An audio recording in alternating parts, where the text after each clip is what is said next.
जय जगन्नाथ आप सभी को। दोस्तों, ये वीडियो बनाने का मकसद ये है कि आप सबको जो भगवान जगन्नाथ की मानवीय लीला है उसके बारे में डिटेल में आपको बताना चाहता हूँ। ये देखिए, ये भगवान जगन्नाथ के प्रतिरूप मदन मोहन की जो प्रतिमा है, इनको लेके जा रहे हैं। और अभी मैं आपको इनके बारे में बहुत अच्छी अच्छी बातें बताऊंगा जो कि सच्चाई है, जो मैंने खुद आंखों में देखा है। मुझे बहुत अच्छा लगा।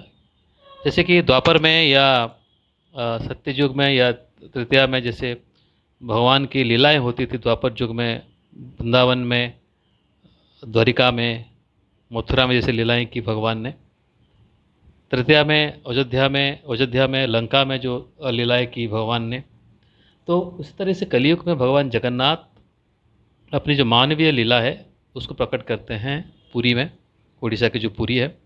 और ये आप देख रहे हैं चंदन यात्रा। इसका महत्व क्या है मैं आपको बताऊं, क्योंकि ये देखिए, अक्षय तृतीया जो आता है तब से लेके 21 दिन तक पुरी की एक तालाब है जिसका नाम है नरेंद्र पुष्करिणी। ये बहुत बड़ा तालाब है। तो वहाँ भगवान, क्योंकि ये अक्षय तृतीया के बाद गर्मी थोड़ा बढ़ जाता है, तो भगवान को भी रिलैक्सेशन चाहिए, भगवान भी घूमने जाना चाहते हैं, क्योंकि भगवान यहाँ पे मानव के रूप में रहते हैं, मानव के रूप में अपनी आप लीला प्रकट करते हैं। जैसे हमें भोजन चाहिए, उनको भी भोजन चाहिए। जैसे 4 बार एक इंसान को भोजन करना ज़रूरी है, उस तरह से भगवान 4 से 6 बार का भोजन करते हैं। भगवान भी अपने परिवार के साथ रहते हैं, भाई बहन, अपनी पत्नी माता लक्ष्मी के साथ, और भी बहुत सारे देवादेवी भी रहते हैं मंदिर में। तो अपने परिवार को लेके वो भी रहते हैं। और 12 महीने में 13 पर्व मनाए जाते हैं पुरी में, क्योंकि भगवान अपनी मानवीय लीला को यहाँ पे प्रकट कर रहे हैं। तो चंदन यात्रा का जो मुख्य उद्देश्य है वो क्या है? भगवान जगन्नाथ अपने प्रतिरूप मदन मोहन जो हैं, भगवान कृष्ण की मूर्ति होती है, उनके साथ और 5 या 6 जो देवा देवी हैं, उनके सखी हैं, ये सब श्री मंदिर से आते हैं पालकी में सवार होके नरेंद्र पुष्करिणी में, जो कि लगभग आधा किलोमीटर, शायद 500 मीटर होगा श्री मंदिर से। वहाँ पे आते हैं और उसके बाद आते ही उनका थोड़ा पूजा की जाती है और फिर ये नाव में बैठा के उनको यहाँ पे घुमाया जाता है। उस वक्त नरेंद्र पुष्करिणी को बहुत अच्छी तरीके से सजाया जाता है। देखिए, आप भी देख पा रहे हैं वीडियो पे, लाइट्स, म्यूजिक्स, और चारों तरफ भजन और कीर्तन चलता रहता है। लाखों की संख्या में भक्त जो हैं वो आके जमा होते हैं। और सबसे अच्छी बात है, जब एक बार वो घूम के आ जाते हैं फिर वो मंदिर के अंदर जाते हैं, और मंदिर के अंदर उनके लिए स्विमिंग पूल बनाया गया है छोटा छोटा। तो वहाँ पे जाके भगवान स्विमिंग पूल के अंदर जो है अपनी छाती तक वो पानी होता है, छोटा छोटा टैंक जैसे बनाया जाता है। और वहाँ पे वो जो पानी है इतना सुगंधित होता है, उसमें चंदन, अगरू, कर्पूर और बहुत सारे फूल डाले जाते हैं। और उन जो छोटे छोटे टैंक बनाए जाते हैं, उस टैंक के अंदर भगवान कृष्ण और उनके जो सखियां हैं उनको रखा जाता है, उनको नहलाया जाता है।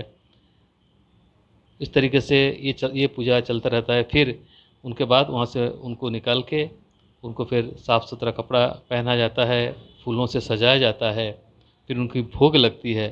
और भोग लगने के बाद फिर से एक बार ये लोग आते हैं। और ये जो आप लोग देख पा रहे हैं, नाव में जो छोटे छोटे मंदिर बनाए गए हैं, ये नाव के ऊपर बनाए गए हैं। तो यहाँ पे वो भगवान कृष्ण अपने सखियों के साथ, अपनी साथियों के साथ, अपने परिवार वर्गों के साथ 2 नाव में यहाँ पे सफ़र करते हैं, सैर करते हैं।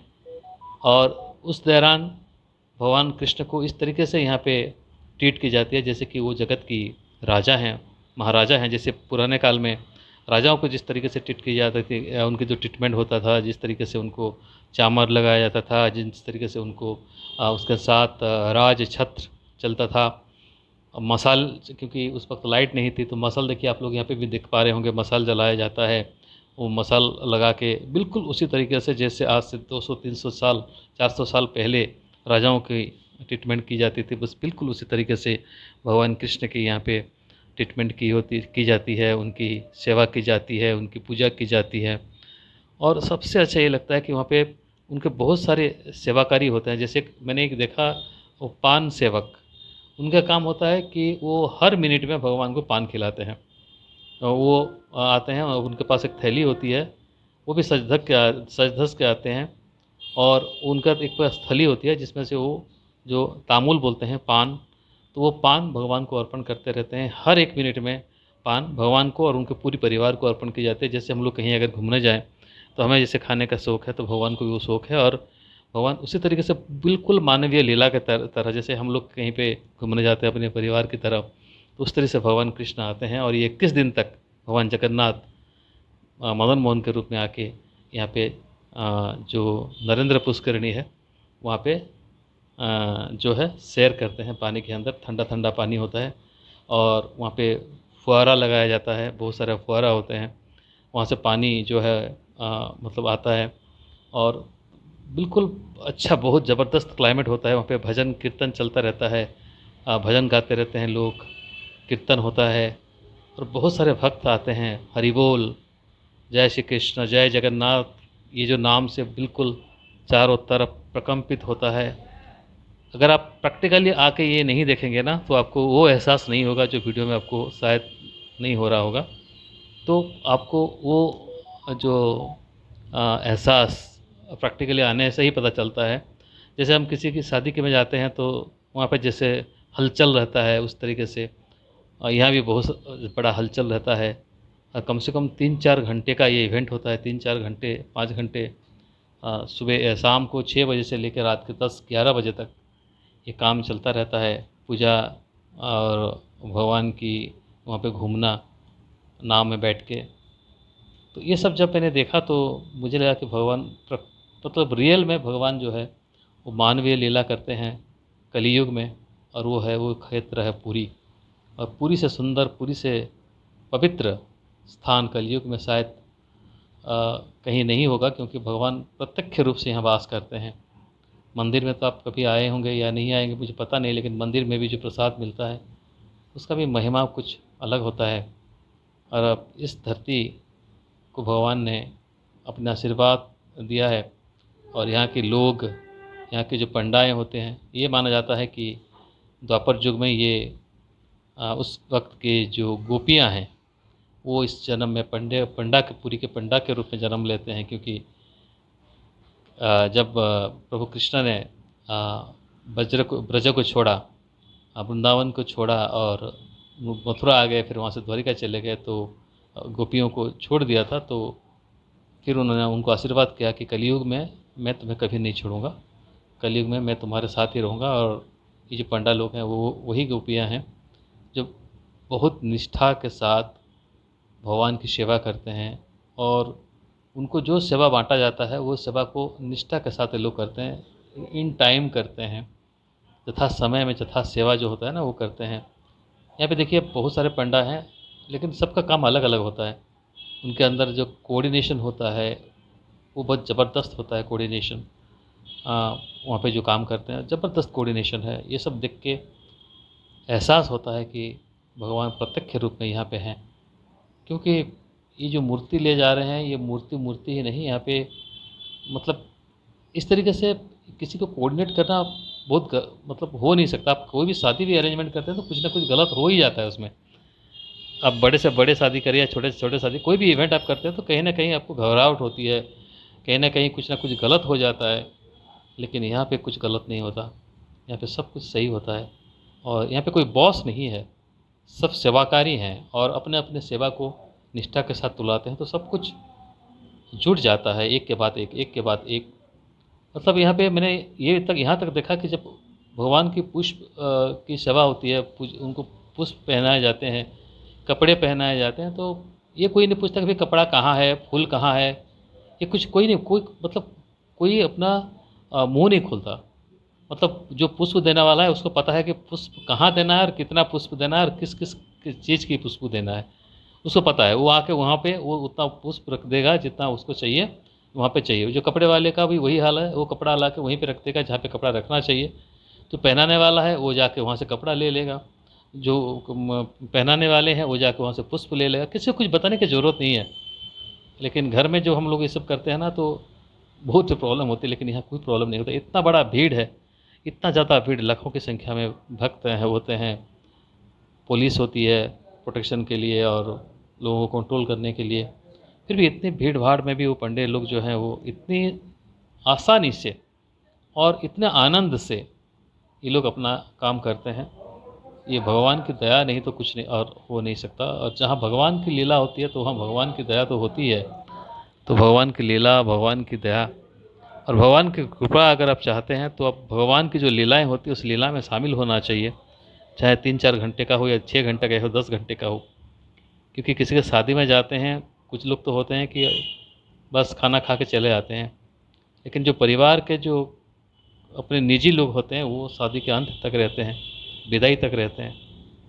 तो उस तरीके से अगर जब भी आप भगवान की इस तरीके का कोई इवेंट हो रहा हो और वहाँ पे आते हैं तो कोशिश करिए कि पूरी इवेंट पे आप शुरू से लेकर आखिर तक आपको वहाँ पार्टिसिपेट करना चाहिए। बड़ा आनंद आता है, दिल को बहुत सुकून मिलता है और मन को बहुत शांति मिलती है इस तरीके के इवेंट्स में रहने का। और अब देखिए यहाँ पे नाव चल रहा है अभी, जो वाइट नाव है वहाँ पे भगवान कृष्ण अपने सखियों के साथ, अपने परिवार के साथ, और एक नाव है। और उसी सम्मान के साथ जैसे किसी राजा को, किसी जगत के नाथ को लेके जाना चाहते हैं, उस तरीके से बिगुल बजता है, उस तरीके से जयकार होती है, उस तरीके से प्रार्थना होती है।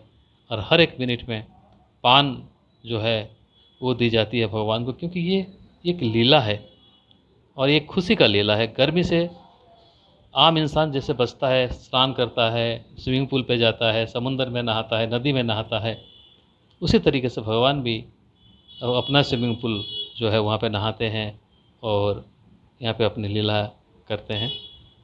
तो आप लोग देख रहे होंगे, ये लीला ज़बरदस्त लीला है। बहुत ही, देखिए कितना बड़ा तालाब है और कितने वहाँ पे सब कुछ सही, जो अपना काम जिसको जो काम दिया गया है वो काम अपने पुरखों से करते आ रहे हैं। ऐसे नहीं कि आज काम डिस्ट्रीब्यूट किया गया, वो पुरखों से उसके बेटे, उसके बाप के मतलब उसके बाप, उसके बाप, उसके बाप जैसे होता है ना, तो उसी तरीके से ये लोग ये सेवा करते आ रहे हैं। इसीलिए कोई भूल चूक नहीं होता इनसे। देखिए जो नाव लगा चलाने वाले हैं वो अपना नाव चला रहे हैं यथा समय में, किसी को कुछ बोलने की ज़रूरत नहीं है। जो चामर कर रहे हैं, चामर सेवक, वो चामर करते हैं भगवान को। जो पंखा सेवक हैं वो पंखा लगाते हैं। जो सजाने वाले हैं वो देखिए किस तरह से कितने सुंदर सजाया है नाव को। और उसके अंदर जो जो दिव्य आरती होती है, कर्पूर, चंदन, ये जो स्मेल होता है ना, ये ज़बरदस्त होता है। ये अगर आप यहाँ प्रैक्टिकली अवेलेबल नहीं होंगे तो ये सब आप समझ में आपको नहीं आएगा। बहुत ही ज़बरदस्त इनकी जो लीलाएं होती हैं। और ये भगवान की जो लीला है वो भगवान ही जाने। सो धन्यवाद आप सबको। ये मेरा एक छोटी सी प्रयास है। अगर आपको अच्छा लगे तो इस चैनल को लाइक करें, सब्सक्राइब करें, क्योंकि इस तरीके से पूरी से बहुत सारे वीडियो मैं अपडेट करता हूँ। तो आप सबको धन्यवाद। जय जगन्नाथ। प्रभु जगन्नाथ की कृपा आप सब पे बने रहे। धन्यवाद।